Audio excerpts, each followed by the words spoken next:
Hi, everyone. Welcome to another episode of Omni Athlete. You're here because, like us, you believe that sport is a vehicle for elevating global consciousness. But you know that elevating consciousness through sport only matters if it actually helps you to achieve a peak performance state, get in the zone, and compete at your highest level. We created this show to highlight the highest achieving mind, body, and spirit competitors to unveil for you the side of sports that most never see and rarely know exists.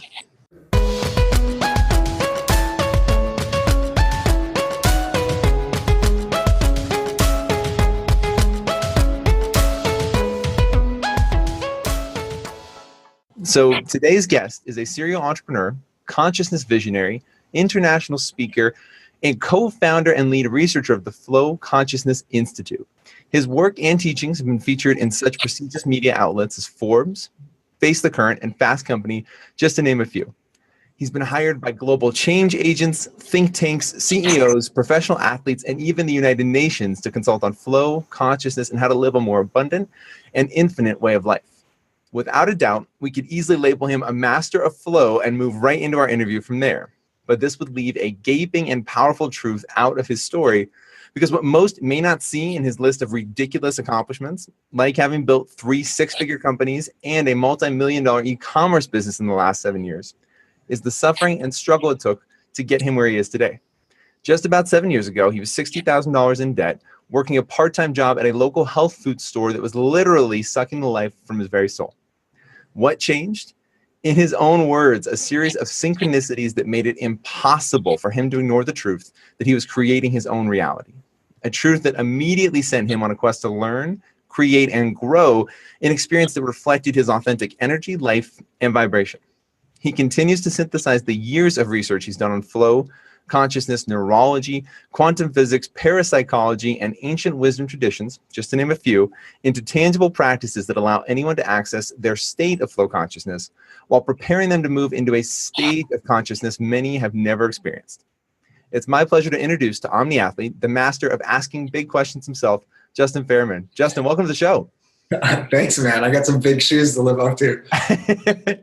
It's incredible, man. You know, doing the research on you was really fun. It feels like you've been able to pull from a really diverse set of teachings, you know, just in your time. Yeah, I mean, I was talking to a good friend of mine, a good friend and colleague the other day, and kind of my archetype, I guess you could say, or one of my talents or genius zones is synthesizing. And translating really abstract, complex things into simple terms. So I kind of end up pulling from a lot of different disciplines, I find. That was, I think, one of the pieces that stood out to me, especially reading your research paper, right, is this idea that maybe one of your superpowers is just that willingness to ask the big questions, right?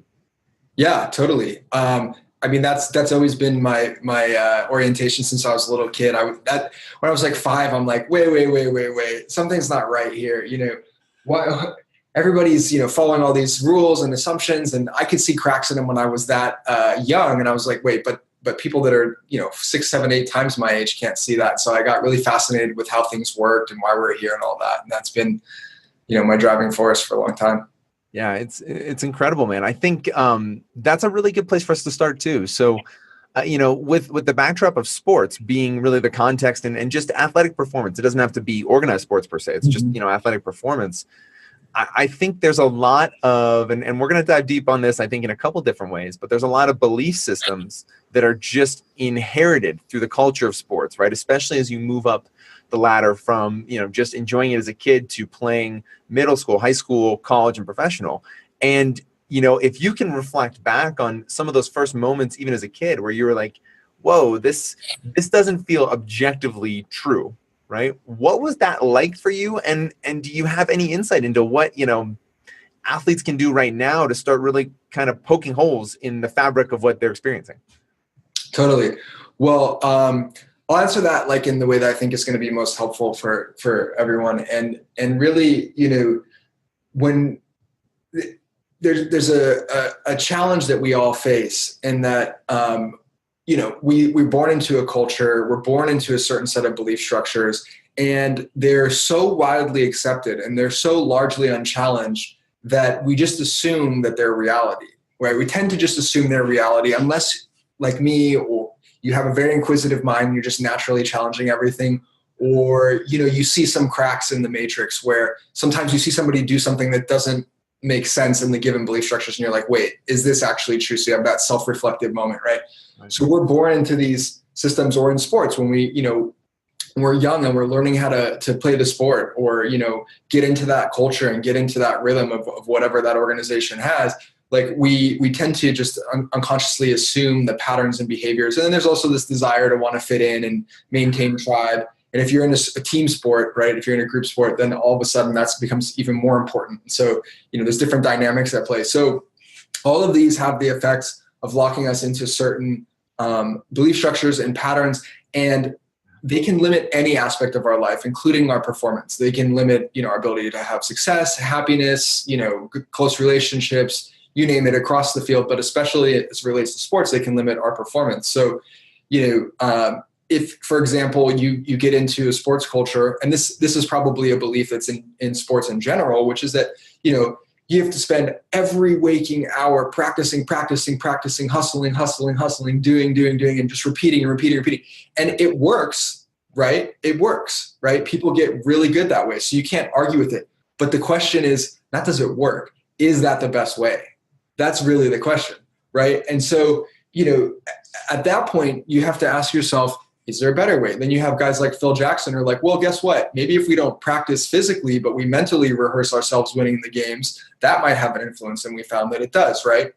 And so, it as it relates to belief structures, it's just really important to constantly be self-reflecting and saying like, okay, what are the paradigms that I'm operating in here? Like noticing the things that people are saying and challenging them. Are they true? And you may find that they are actually true and they do serve you. And then other times you might find that they're not. And it's, that's been my journey through life. And, it took some time, but eventually you get to this point where you actually build a more accurate map of the territory. And then once you have that, then you can start to do things that other people believe are impossible. And it's not that they're impossible. It's just they don't actually understand the rules of the game. And so they don't even know the context that they're playing in. It's really challenging, I think, for a lot of, I'll take this kind of the thought that's forming from two different perspectives, right? From an athlete's perspective, I think the notion of less work seems to connote this kind of sense in me of laziness, right? So like, and that's totally a construct, right? That just an imagined rule within our cultural framework. But from a coach, I think there's also this fear that comes into play of, if I'm not pushing my players harder, faster, if I'm not challenging them at every moment in a way that typically is associated with some sort of physical rigor, then I'm going to be losing out to, Joe Schmo down the street or the team in Dallas or the team in New York or wherever it may be.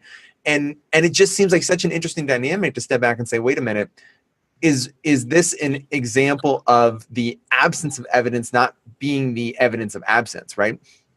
Yeah, totally. As you're saying that, the intuitive hit that's coming through is like, there's a couple things. It's like, first, the idea that physical work is the only kind of work is a belief structure that's operating there, right? Why can't teaching someone to meditate also be a type of work and practice, right? Because I would argue, and this is something that I've experienced because I actually am an athlete. I was destined for a career in pro soccer. I mean, I was like in club soccer. I played for a long time. I was on all these kind of all-star teams. I was traveling. And then growing up in Southern California, I got distracted by surfing and started surfing. And now I've been surfing for over 20 years. And I thought I was going to be a pro surfer. I was competing at different points. And there's actually been points in my surfing career. I've had a lot of interesting experiences that kind of speak directly to this. So when I first started surfing, I wasn't meditating. I wasn't doing yoga. I wasn't doing all these things that don't seem to be practice for the sport of surfing, right? And there would be periods for whatever reason where, I was typically surfing as much as I could, maybe a few times a week. And then there'd be periods where I'd have a break and I couldn't surf for a couple months for whatever. Maybe I was traveling or something happened. And I noticed that in the early days when I wasn't meditating and doing yoga, during those breaks, when I would come back to surfing, I would have to kind of like make up and like I'd have to recalibrate to the sport and kind of take a couple steps back. Yeah. Then I started doing a lot of meditation and yoga. And then I moved to Copenhagen for a year in 2008, 2009. And I didn't surf the whole time I was there because obviously, it was freezing cold. There's not great waves in Denmark. In Sweden, there's a little bit better, but I mean, it's pretty terrible. And so I didn't surf for like a year. And then I went to Portugal for a trip, and it was the longest time I'd ever been without being in the water and surfing. And I went to Portugal for a trip, and I got in the water, and I was actually surfing better than I was when I had stopped. Because in doing yoga, in meditating, I've maintained some kind of homeostasis in my body. And what I also know now is that I opened up more intuitive flow, right? I opened up myself up to more intuitive, felt sense, organic flow in that process.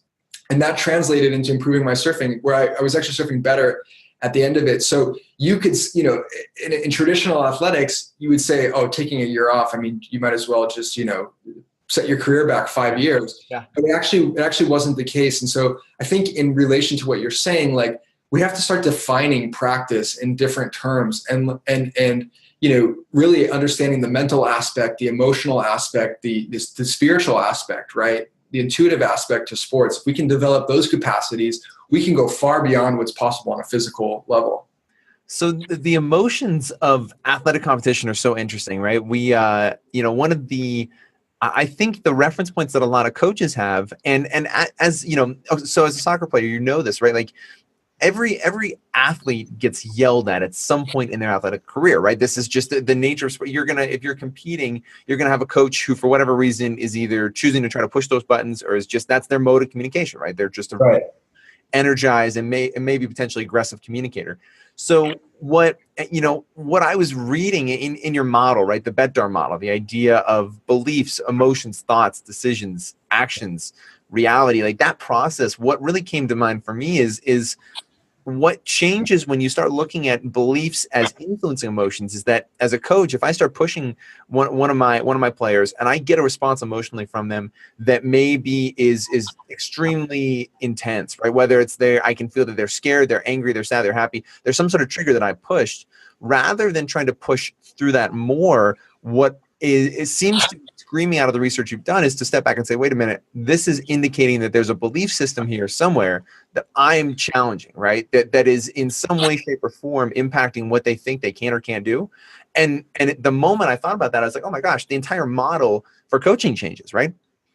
Right. Totally. Yeah. I mean, it's an effective model in some ways, but it's an old school model in other ways, in that it really is about just, when people are pushing each other, it's just like to squeeze more juice out of a lemon, right? When there's like a maximum number, there's a maximum amount of juice that you can squeeze out of that lemon. Yeah. But what if you gave the person a seed to plant a lemon tree, or what if you gave them another lemon, right? Then you don't have to squeeze as hard from that one lemon. You can just have more juice in general. And so that's what, playing at this deeper level of belief and emotion allows, is it allows you to get more capacity out of the same, unit of self and consciousness and athletic ability. And so, I'd say that it's not about, the thing is that beliefs are fluid. And so, yeah, sometimes pushing can expand beliefs. If someone has an idea that they have a limit, and then the coach really pushes them, and then they run,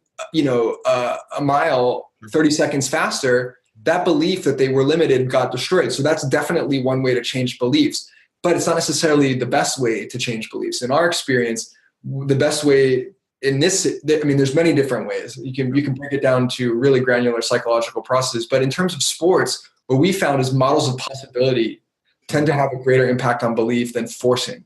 So for example, when Bannister ran the 4-minute mile, all of a sudden people started doing it left and right.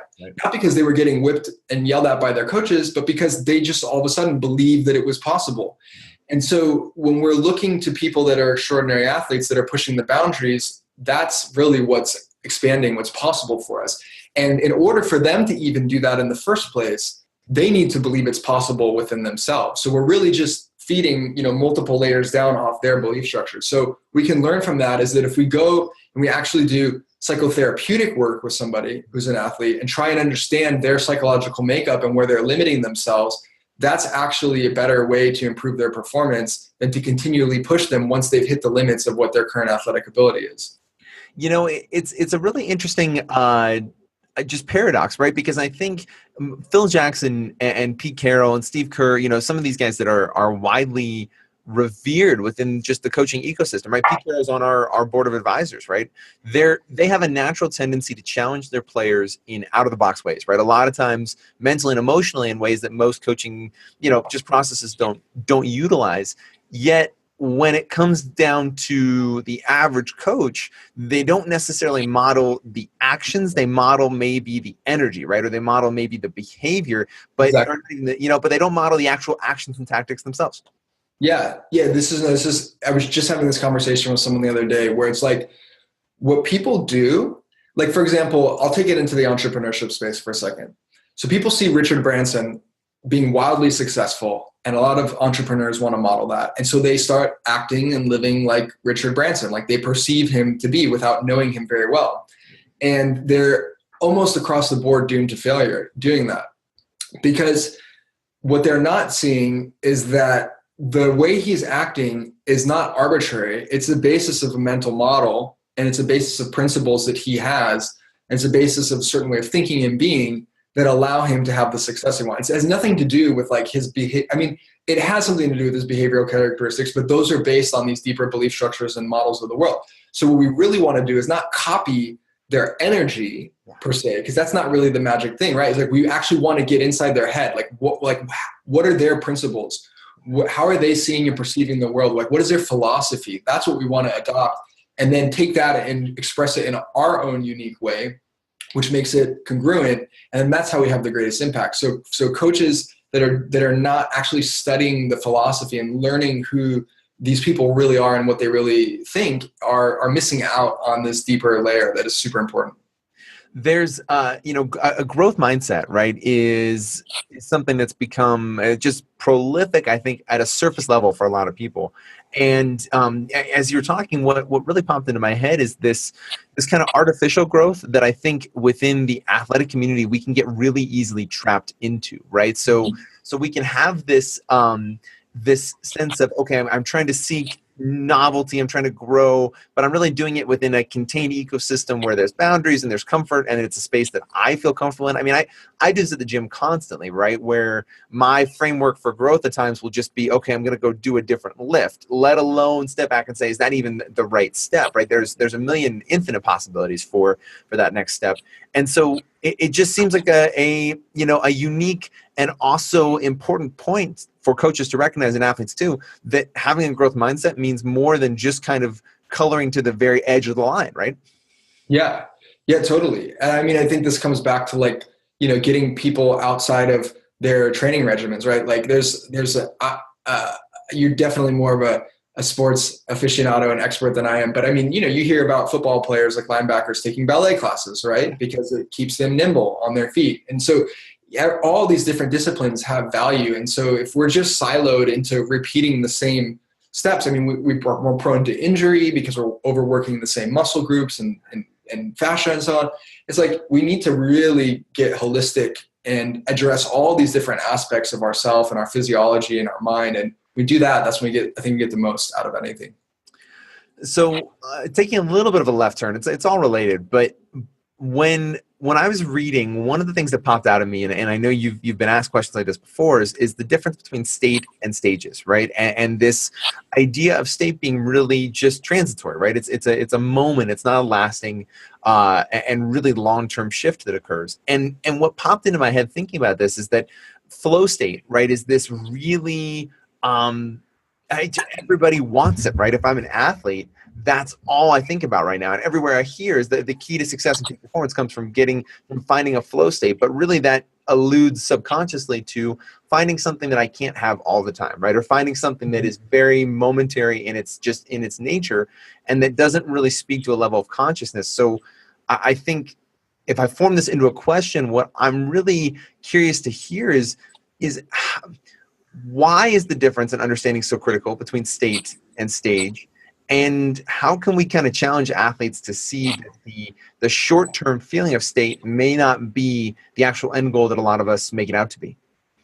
Totally. So I'll answer those backwards because it'll help paint a better picture, I think. But basically, so let's take an example of an athlete. Like, say an athlete is all about getting into the flow state, right? So they do everything they can to get into that state, and when they do reach levels of their peak performance, right? However, they're reaching those levels of peak performance within the context of their current paradigm of performance, right? So if they have all these limiting beliefs about what's possible for them, they may be able to momentarily transcend that in their states of peak performance, but then when they're not in those states, which is most of the time, they're coming back down into a lower level of performance, right?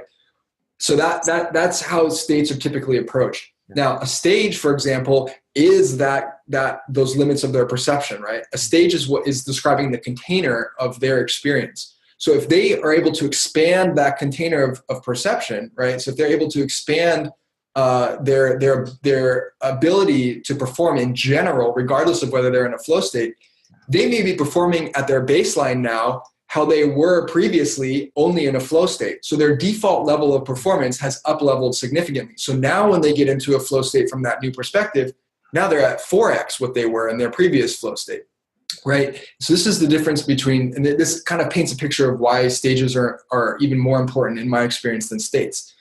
They're both synergistic and they're both necessary, but stages at the end of the day are what really drive our growth and performance at the highest levels. And so if we're able to up level on a stage, at a stage level, right, whether it's in terms of our consciousness or our athletic performance, we've literally expanded the boundaries of our reality significantly every time we go up in stage development, because at each different stage of development, there's a different set of perceptions which define our reality and define our performance as a result. And at the end of the day, it's our perception which really sets the terms of our reality, because we are creating our reality, both consciously and unconsciously. It's our perception of the limits of that reality that define it. And so we want to, in our opinion, and with flow consciousness, what we teach, we want to get people into the absolute widest possible perception of reality, that where anything is possible, right? This is where the infinite possibilities mindset and philosophy comes from, is because if you can be in a reality where on the deepest levels you perceive that anything is possible,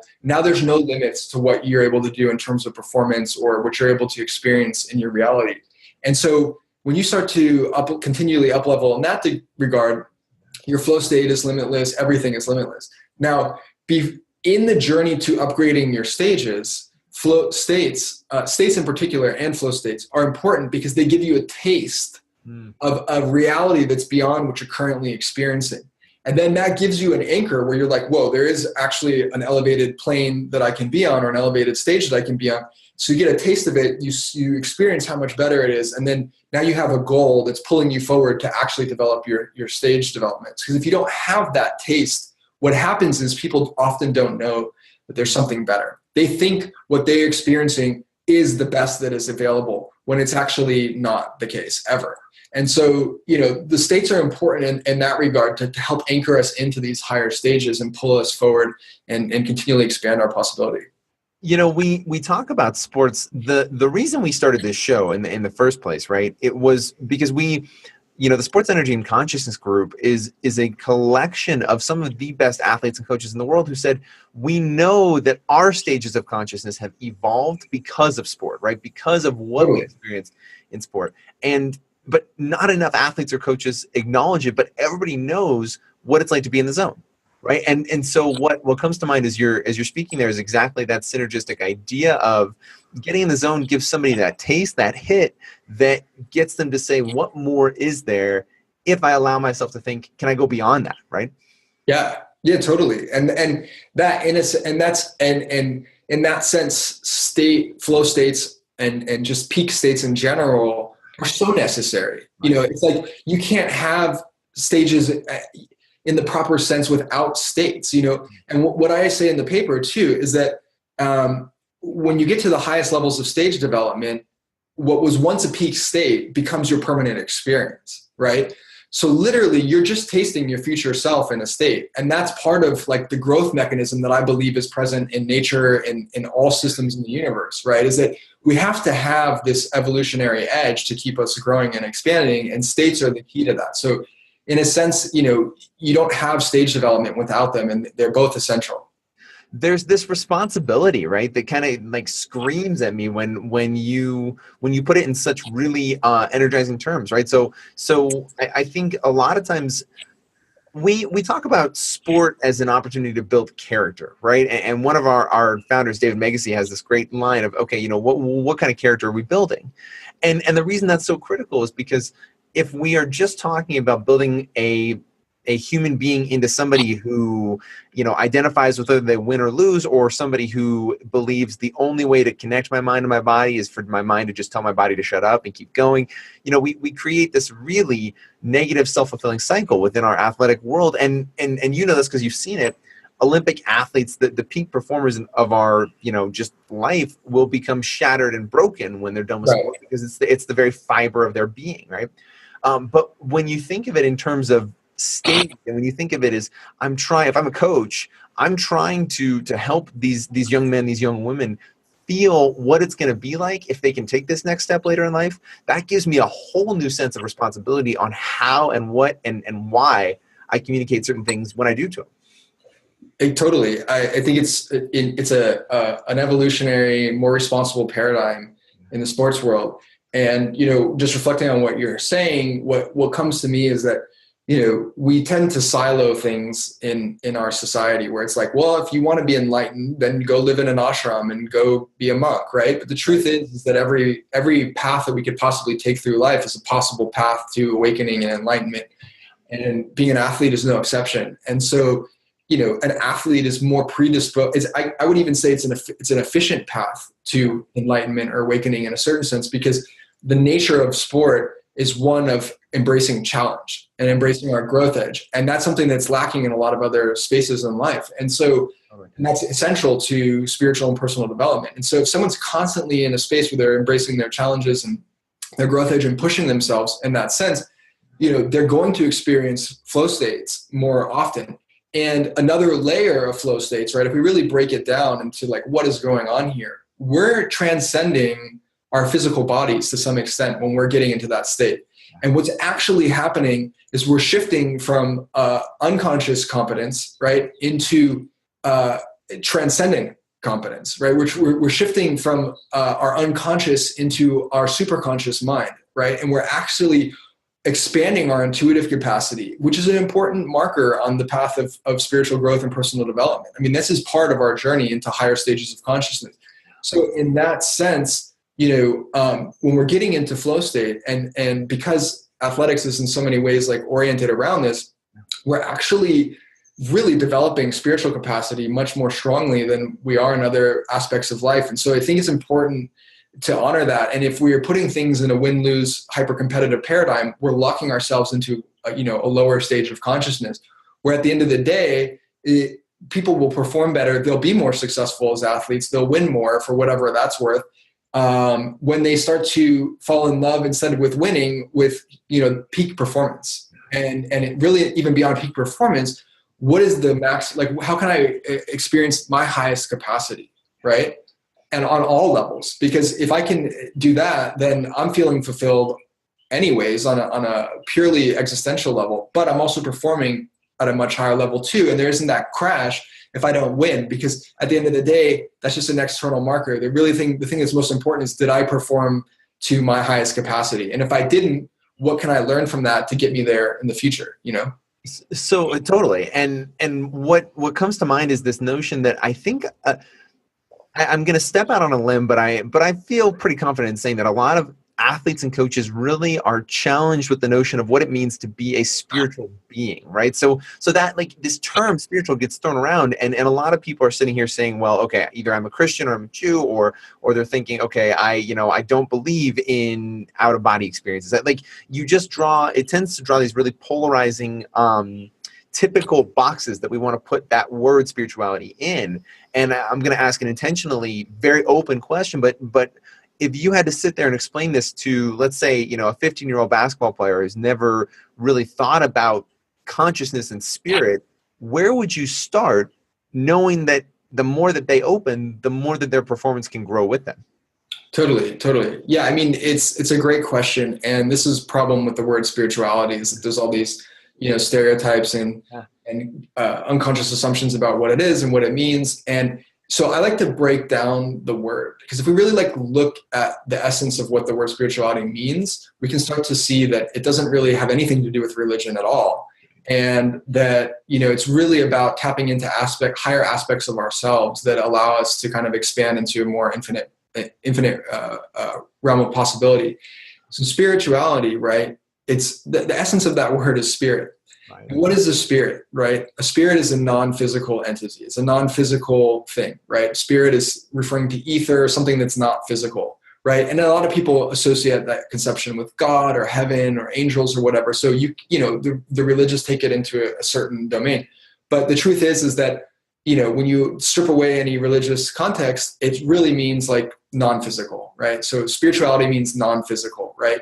So in terms of an athlete, we're really asking ourselves here is like, not to belabor the Phil Jackson point, right? But like, let's take Phil Jackson as an example, right? What did he do? Part of his magic was getting people to visualize, right?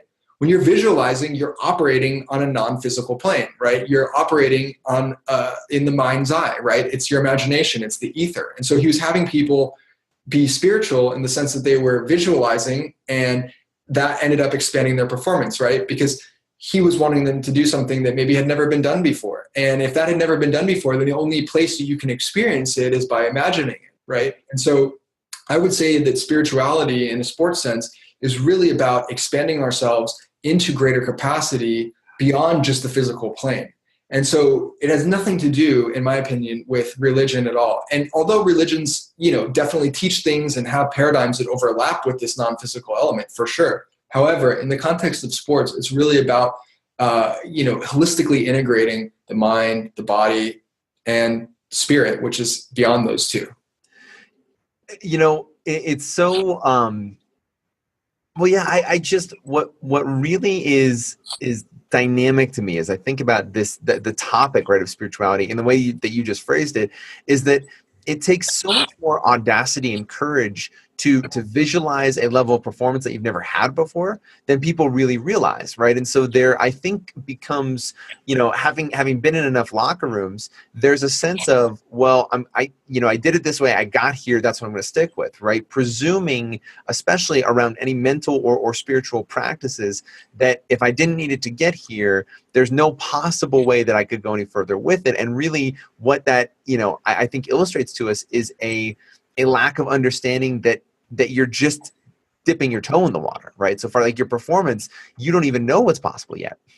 Yeah, totally. And this is the paradigm, and this is like the breakthrough that we're at, I think, collectively as a society, is that, although there's a lot of science to show that there's way more to reality than we perceive, but like this is we live in a hyper-rationalist, materialist, scientific, hyper-scientific paradigm.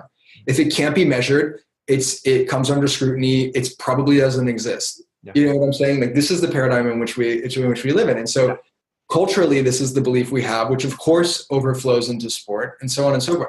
And so we're living in that paradigm. And so you're kind of a renegade still if you start to play in these other realms. Yeah. You know what I mean? If you start to say, well, visualization is relevant. It has importance. It has effect. It's a valid strategy, right?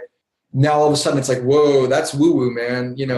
What are you smoking? And it's right. Like, well, let's be serious here. There's, many, many decades of credible scientific research showing that there's something going on here. So, it's not as popular as the research showing that we're only physical, but it's there, and that's the cutting edge of science, and that's what we're developing into. So, it takes some courage still at this point to hold that line and to really, own that. But at the end of the day, let's not kid ourselves. The only thing that people really care about is the results at the end of the day.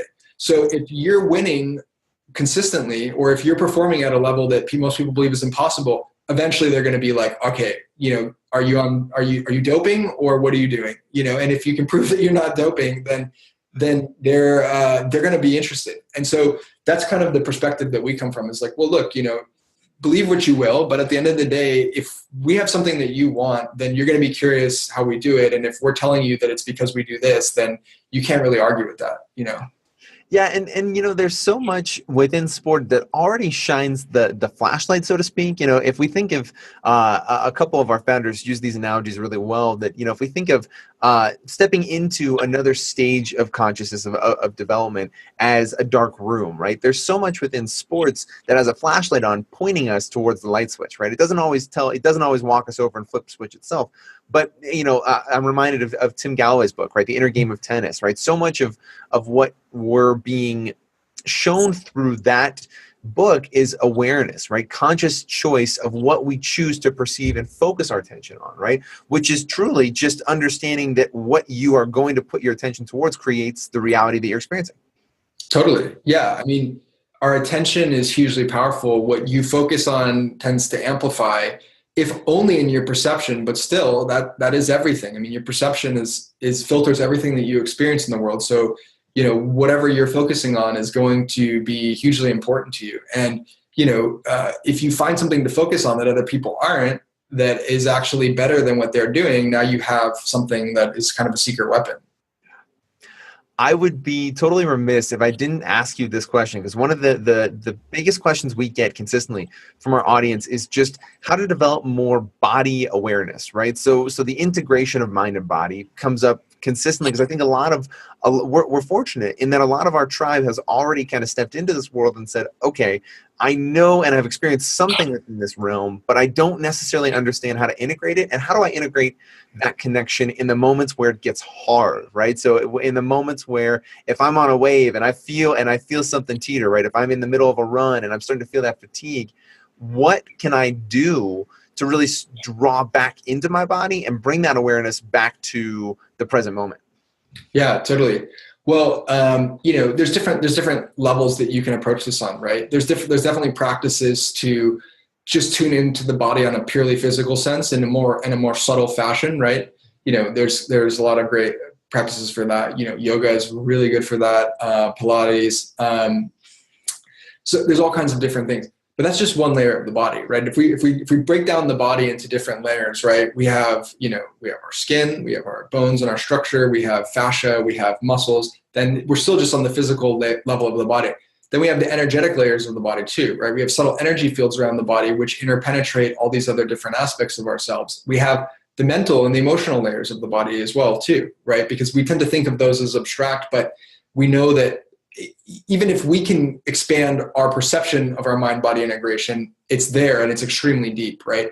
So I think it's important to develop on all of these levels. In terms of the energetic level, which is one of the most easily accessible, practices like Qigong and Tai Chi specifically, energy work and energy medicine, like getting energy work and energy medicine, doing somatic therapies, getting special types of massage, getting acupuncture, all of these things serve to kind of tune us into this deeper energetic layer. And there's a whole, series of practices that you can do that build capacity there. An interesting experience that I've been having is I've been really doing a lot of energy work over the last couple of years.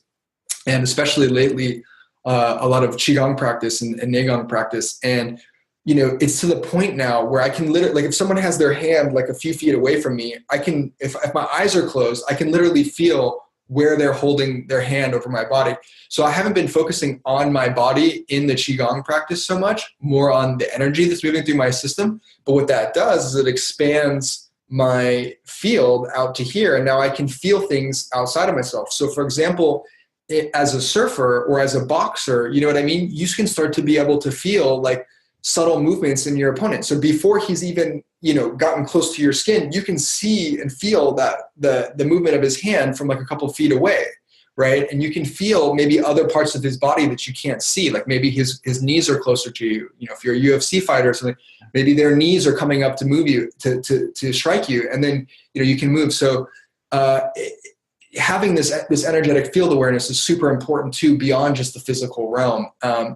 Mental training as well. Meditation is hugely important. I mean, these may seem basic and you might be, okay, I've heard meditation before, but really it's not just about meditating. It's about finding a meditative style as well that really engenders greater body awareness, because there's so many meditations. There's so many different types of meditation. Not all of them have the effect of expanding your physical awareness. A lot of kind of ancient tantric styles will do that more than a mindfulness-based practice, which is really just about getting aware of your thoughts, right? So you have to kind of silo and start to dive into these fields and realize that there's much more nuance than these larger archetypes that we hear about. So if you're going to do meditation, you want to get into a style of somatic meditation where you're maybe doing body scans and really tuning into layers of the body. And all of these things come together at the end to really, build this strong mind-body integration. That puts such an interesting emphasis on, like you said, the nuance within the training methodologies, right? So it's so easy when I walk into a gym, when I walk into practice, when I walk into, any physical activity, to see the nuance right in front of me, right? So many trainers are paid not necessarily exclusively because of the results, but because of their ability to create novelty within a physical experience, right? And really push those envelopes. But what I'm hearing, and this is, definitely the edge of my knowledge, and what I would love for you to dive even deeper on, is just the nuance of meditation, because so many of us, when we step into meditation, we think there is only mindfulness, right? There is only this, just, can I become aware of my thoughts, let alone that there may be a whole library, so to speak, of traditions and processes dedicated to simply expanding my energetic awareness of my body. That's super energizing. Yeah, no, it's really exciting. I've been meditating for a long time at this point. I got introduced to it about 13 years ago, and it was such a profound experience for me that I said, okay, I'm doing this every day. Every time I've experienced something that's like profoundly life-changing, I'm like, I'm committed, just no question. And so, where I started and where I am now are like, it's in some ways very similar. I got lucky that I was introduced to some really quality styles of meditation. But at the same time, I've tried so many different things out there, and there really are thousands of different types. And so it's so much more than what it's presented in Silicon Valley executives practicing mindfulness, or, however it's introduced. Quieting your mind is really, when you really get into the art and science, that is the first step into the world of meditation, right? Because that's just a foundational practice that allows you to do these more expansive things. It's, in fact, in some meditation styles will actually have you think actively, because there's value in that too, and just being with your thoughts. So, just to paint a point there, but basically, meditations for me that are most effective for what athletes might be looking for are ones that combine energy work with meditation. So there's a lot of great meditations in tantric and Kriya schools. And, people associate Tantra with sexuality, and that's one branch of Tantra. But Tantra as a philosophy is really a deep, deep, deep non-dual philosophy that embraces all experiences in life. So it's much grander than just focus on sexuality. So in that sense, it's a path to enlightenment through embracing the senses, versus ascetic paths, which are like, no, you're not your body, transcend and go into the higher planes, right? So Tantra is basically just saying that we're embracing physical experience and sensation and all experiences. So any meditation in an authentic tantric style is very helpful, because they tend to really tune into the body as a path to enlightenment. And therefore, there's a lot of body focus in it, and a lot of focus on the energy bodies and so on. Same thing with Kriya Yoga. Kriya Yoga is really not yoga in the traditional sense. It's more of a meditative practice of yoga. So what's cool about that is that it's infusing meditation with physical postures and a lot of times energy work. And so now you're bringing that meditative awareness into the physical realm once again. And so it has that effect of building that mind-body connection really strongly. And, maybe as we're talking here, some more styles will come through, but, Qigong, again, not to belabor a point, but Qigong can be very meditative. There's different styles. So Qigong is typically more physical postures and movements. Neigong is the meditative practice, or the meditative side of Qigong. Qigong is more physical. Neigong is more internal. Just Googling around those and finding really what you like doing is super helpful. It doesn't have to be any specific style. It's really whatever one that you like and you'll do is the most effective, as long as it meets these general conditions. Yeah, it's so incredible to think. So for a little background, right? My football was my big sport, but I also trained in the martial arts almost my entire life, right? And so yeah. But what's really interesting, and to illustrate this point, I think that you're painting beautifully, is that, like, So even having been trained in the martial arts, having trained in China at the Wudang Purple Cloud Temple, right, I can still have a perception and a belief system that puts boundaries around what is within my reach to do, right? Even having had those experiences. So as an example, right, the comment you made about Tantra and the typical perspective there is just all sexuality, right? That's what immediately comes to mind. And so especially as an athlete growing up, that would have never possibly crossed my mind, but that's just a cultural, right, paradigm, right? That's just a cultural norm that I've accepted as that is what it is. It can't be any different. So it was just, it's cool as you're explaining this to feel and to understand the impact that we can have on our performance when we just really try to step back and have at a super basic level, just an open mind. Like, what is it? It's that first principles rule, right? Like, what truly are we talking about? Yeah, totally. Yeah, I mean, and that's what we try and do with flow consciousness is like we always distill things down to the highest level or the lowest level, depending on how you're looking at it. Like, what is the principle that's operating here that allows people to have expanded performance? Because if there's a principle, it's not going to just apply in sports. It's going to apply in the business world. It's going to apply in people that have incredible relationships. So what is the principle that is allowing everybody to do this, that's performing at some higher level? And so this philosophy can be applied in any aspect. You know, we're talking about it in performance right this second, but like, you know, in terms of our perception, like what is the principle that defines our perception? What's the principle that defines this culture? Maybe there's multiple ones, right? And so when we keep asking ourselves why, which is the question that I and a lot of kids like to ask, and you know, something can be said about that, right? That's going to lead us down to the most fundamental layers of assumption and the layers of reality. And when we get there, you know, that's when we're really starting to see things accurately. And when you get there, what you find is that there's very few rules and mostly our interpretation of things that are defining our reality. This is absolutely incredible, Justin, and I feel like I could ask you 12,000 more questions. But before I get to our last question, where can these guys find you online? Yeah, so flowconsciousnessinstitute.com. It's a mouthful. If you just Google flow consciousness, we'll pop up. Flow-mastery.com. That's our 8-week in-depth flow training program. So this is the fundamentals of living in flow consciousness and going deeper and mastering everything that we've talked about today. And then, of course, social media and stuff like that. So you can find us out there. Awesome. Okay, so our last question is, you know, this show is Omni Athlete, and truly what that means to us is what does it take to be a peak performing athlete that integrates the mind, the body, and the spirit? So when I ask you, what does it mean to be an Omni Athlete? You know, it's funny because that's literally like what came to me when because you asked me this question earlier. It's like literally that's what it is, in my opinion. It's this holistic integration of mind, body, and spirit. Period. Like, you know, luckily you guys have figured it out already because, you know, this is your organization, but that is it. That's the name of the game. You know, there's no one superior thing. They all play a role, and we need to integrate all of them if we want to be an Omni athlete. And maybe one thing I would add to that, in mind, body, spirit, I would say the energetic aspect, right? We've talked about that. So I would say, you know, I'd branch that out from spirit and mind and body to some degree. So make sure you throw that in there as well, because that's super important. Justin, this has been absolutely incredible. Thank you for being on the show. Thank you for sharing the wisdom that you have.